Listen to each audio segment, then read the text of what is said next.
Oi, turma, tudo bom? Eu sou a professora Maiara Brasil e hoje nós vamos ter mais uma aula de Sociologia. Já tinha há alguns dias que a gente não tinha aula de Sociologia. Semana passada foi Filosofia, então hoje é Sociologia. E o tema de hoje é muito bom. Eu gosto muito desse tema, que é política. Vocês gostam de política, gente? Eu amo política, né? Tem algumas pessoas que fogem disso, mas eu acho legal. E aí eu quero compartilhar com vocês um pouquinho o que eu aprendi sobre política, para ver se vocês também começam a gostar do tanto que eu gosto também de política. Então, vamos lá. Para começar, nós temos que quebrar essa ideia de que política é só com os representantes que nós escolhemos de 4 em 4 anos, tá bom? Então, política é do nosso dia a dia. Todos os dias fazemos políticas. Política, por exemplo, né? Quando você quer ir para um show, aí sua mãe diz, você não vai. E aí você fala, mãe, o que é que eu faço para a senhora deixar ir para o show? Aí ela fala, olha, você tem que lavar a louça em casa. Aí você lá e lava a louça para sua mãe. Com raiva, mas você lava, porque você quer ir para o show. Ou então você quer ir no cinema com os amigos. Os amigos, e aí a sua mãe diz, você não pode ir, você está saindo demais. Aí fala, mãe, o que eu faço para a senhora deixar? Aí ela, não, limpa o chão, limpa a casa, eu vou pensar se você vai. Isso é política, quando a gente faz esses acordos no dia a dia, quando a gente resolve as nossas situações do dia a dia, a gente decide o que vai fazer no nosso dia a dia. Por exemplo, eu tenho que decidir se eu vou fazer isso agora ou isso depois. Isso é política também, mas principalmente política nós fazemos quando estamos convivendo com outra pessoa. Então, política é do cotidiano, com as pessoas que nós convivemos, com as pessoas que estão conosco no dia a dia. Por exemplo, a nossa família é o primeiro lugar da política. Mesmo que você não saiba falar, quando você é pequenininho, você está exercitando política, né? Quando a sua mãe dá um objeto para você, o seu pai dá um objeto para você, você devolve, a sua mãe ensina, meu filho, você tem que guardar os brinquedos. Claro que vocês já são grandes, né? Mas quando vocês eram pequenos, a mãe de vocês dizia, olha, guarda o brinquedo no lugar. Isso já é uma política. Então, a primeira política vai ser no seio da família, porque a família ela vai fazer com que a gente consiga conviver primeiro dentro de casa. E aí, quando a gente sai, aí você vai para a creche, aí você vai para a escola, quando vai crescendo, vai convivendo com outras pessoas, você continua exercendo política. É o seu convívio com as pessoas, as decisões que você vai tomar, as escolhas que você toma para poder organizar e decidir a tua vida. Então, quebrem essa ideia de que política é só aqueles representantes que você escolhe. Claro que você já acho que a maioria já está começando a votar. Então, esquece essa ideia de que político é só aqueles representantes que a gente escolhe, tá bom? Os políticos somos nós. Todas as pessoas são políticas, porque nós precisamos conviver, nós precisamos decidir questões da nossa vida. Então, vamos lá. Na Grécia, foi o primeiro lugar que começou a se discutir o que era política, de forma mais racional, de forma mais aberta. Começaram a debater o que é política e qual a importância da política. Não quer dizer que antes não existia. No Egito Antigo existia, na Mesopotâmia existia política, organização social, mas ali na Grécia Antiga começa a surgir a ideia de política. Como estudo, os filósofos sentavam e debatiam o que é realmente política. Política vem do grego politikos, né? Que significa vida pública. Os gregos antigos, eles acreditavam que tinha a vida privada, ou seja, dentro de casa, que era a parte familiar, e tinha a vida pública. A vida pública, para eles, era mais importante do que a vida privada. Né? Na vida privada, ali, eles controlavam a casa, porque as mulheres não controlavam a vida privada. Quem controlava era o homem. Mas, quando saía, o único que podia mandar fora da casa era o homem. Então, o homem era considerado cidadão porque ele podia resolver aquilo fora de casa, a vida pública. Ele resolvia todas as questões sociais que ficavam fora de sua casa, nas cidades gregas, que eram as polis gregas. Então, eles organizavam o cotidiano dele e o futuro das polis. Só seria cidadão quem participasse da política. E aí a gente pergunta, mas quem era cidadão na Grécia Antiga? Só podia participar da política quem era cidadão. Mas, professor, o que é cidadão? Ser cidadão. Então, ser cidadão é você participar de forma efetiva na cidade. Ou seja, são aquelas pessoas que têm direitos e deveres. Eu posso falar, eu posso opinar, eu posso escolher, as minhas ideias podem, inclusive, virar leis. E outras pessoas vão ter que obedecer essas leis. para poder decidir leis, se quer, se não quer, se apoia, se não apoia, precisa ser cidadão. Para você receber direitos e você também ter deveres naquela sociedade, você precisa ser cidadão. Então, cidadania se ser cidadão é aquela pessoa que participa de forma efetiva daquela sociedade, tem direitos e tem deveres. Então, na sociedade antiga da Grécia, nós tínhamos vários grupos, mas apenas 10% da população, mais ou menos 10% da população era considerado cidadão. 90%, 80%, até 80% da população na Grécia era marginalizado, não eram cidadãos. Então, vamos ver alguns exemplos aqui. O primeiro grupo que eu separei para vocês eram os escravos gregos. Escravo não é negro. A maioria das pessoas pensam que escravo é a mesma coisa de ser africano. E não é, tá? Escravo é quando uma pessoa ela perde, é como se ela fosse tirado dela a dignidade de ser um ser humano e ela se torna um objeto. Quando a gente se torna um objeto, é como se eu fosse esse microfone que eu estou segurando. Eu posso fazer o que eu quiser com esse microfone. Eu posso jogar no chão, posso quebrar esse microfone, eu posso vender, né? Eu posso fazer o que quiser, porque o microfone é meu. É meu microfone. Então, eu posso fazer o que quiser com esse microfone aqui. Isso é um objeto. Então, quando a pessoa é escravizada, é como se ela se tornasse, deixasse de ser um ser humano e se tornasse um objeto, né?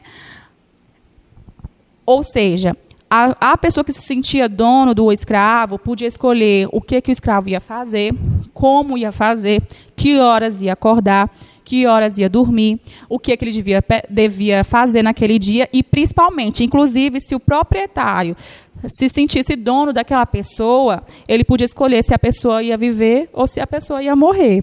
Então, olha só, ser escravo era muito difícil, porque você não tinha direito da sua própria vida, você não tem direito da sua própria vida. Então, por causa disso, a gente começa a associar. Se você vive numa condição de escravidão, então você já sabe que você não é um cidadão. Como é que a gente sabe diferenciar cidadania de não cidadania?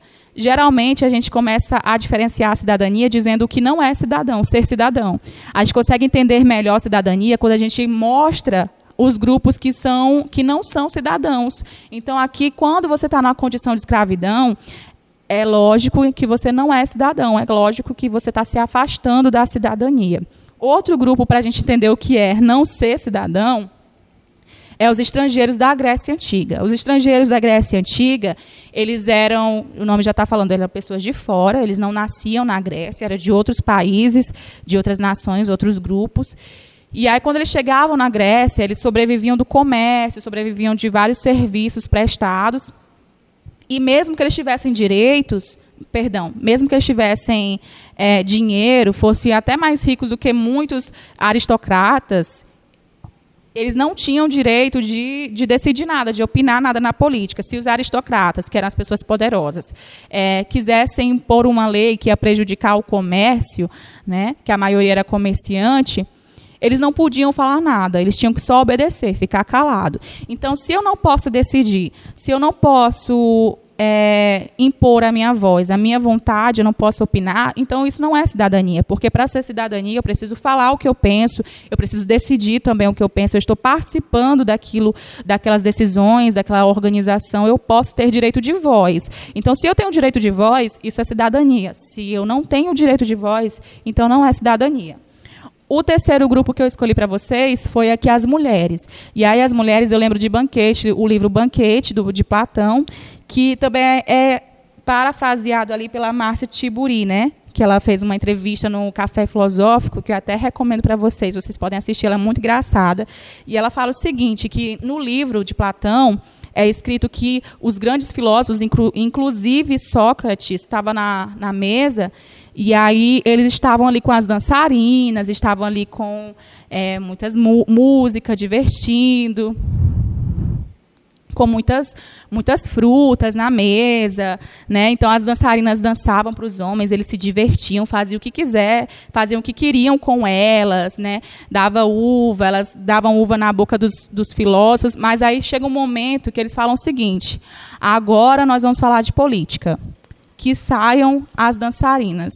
Ou seja, o que eles estavam querendo dizer? Que as mulheres serviam para ser bonitas, para ser usadas, que elas serviam para fazer as vontades deles, mas que elas não precisavam pensar, elas não precisavam decidir nada, que elas não serviam para isso. Inclusive, era colocado como se elas não tivessem essa capacidade, né?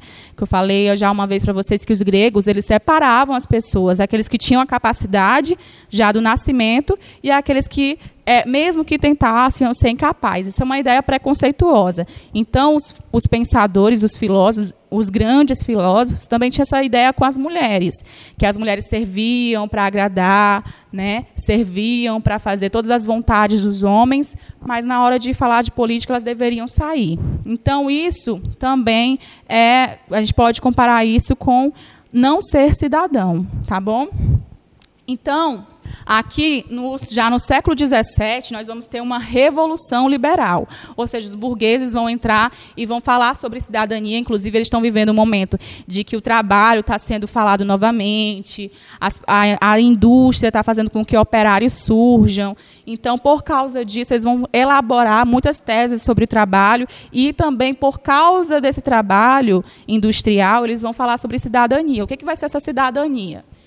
Para Max Weber, é exercer o papel de liderança no Estado, ou de luta para controlá-lo. Então, para ele, a cidadania é aquela pessoa que, político, é aquela pessoa que domina o Estado. O líder, ele vai ser aquele que controla o Estado. Para ele, para Max Weber, aí sim tem uma diferença para Max Weber. Para Max Weber, políticos são aqueles que controlam o Estado. Por isso que a gente tem ainda essa ideia de que político é aquele que está lá no Congresso Nacional, é senador, é presidente, governador. Então, essa ideia vem de onde? Essa ideia vem de Max Weber, que diz que, para você ser realmente poderoso, você tem que ser o controlador do Estado. Então, o poder, para ele, é inerente da política. E, realmente, toda vez que a gente faz política, nós estamos exercendo o poder sobre alguém. E aí, lembra lá da aula sobre poder. Poder é fazer a sua vontade acima da outra pessoa. E aí, quando você faz a sua vontade acima da outra pessoa, você também está fazendo política. Por isso que muitas pessoas associam poder à política. Muitas pessoas acham que é sinônimo. Porque uma está ligada à outra. Apesar de o poder ter todo um estudo e a política ter outra, mas elas se complementam. Então, para Max Weber, é inerente, já está ali inserido. E aí nós vamos falar também de Nicolau Maquiavel, que vocês com certeza já falaram para algum coleguinha que a pessoa é maquiavélica, que a pessoa é como se ser maquiavélico é ser uma pessoa ruim. Mas por quê, né? Olha só o que Maquiavel dizia. Maquiavel dizia que o Estado é poder. Então, as pessoas mais ricas deveriam controlar o Estado. Os príncipes, eles não deveriam temer a República, que estava tendo a mudança burguesa. Então, os príncipes não deveriam temer a República. Pelo contrário, deveriam abraçar a República e tomar o poder, para que os pobres continuassem lá embaixo. Só que é claro que ele não vai falar sobre pobres e ricos. Ele vai falar que os que não tinham esse poder, que eram os pobres, continuassem sem esse poder, continuassem pobres, continuassem ali marginalizados. Então, ele vai escrever no livro O Príncipe que os fins justificam o meio. Por que ele fala isso? Porque ele fala que, independentemente se as pessoas estão querendo separação das nações, das cidades, se as pessoas estão com fome, se as pessoas estão passando por problema, o que importa é o líder controlar, nem que seja a força, nem que seja com toda a polícia em cima, com todo o exército em cima, mas que tenha que controlar, para que a nação fique unida. E aí, o príncipe continuaria no poder. E aí essa ideia, claro, que é um pouco maquiavélica, ou seja, ele não está nem se portando com quem estiver no meio, ele só quer saber do resultado final. Qual é o resultado final? Os ricos continuarem no poder, o príncipe continuar no poder. Por isso que ele foi conhecido como maquiavélico, ele não está nem aí para a vida dos outros, ele quer o poder, o Estado. Então, tem outra frase que é dele, que também é muito conhecida. Tem que ser temido do que amado, ou seja, para ele uma liderança não tem que ser amada. Para ele, uma liderança tem que causar medo. Então, tanto medo que a pessoa, mesmo te odiando, ela vai fazer tudo que você quer, tudo o que ela quiser, né? Então, para ele, um político que é bem-sucedido tem que ser temido e não amado. Obrigada pela atenção, espero que vocês tenham gostado e até a próxima semana.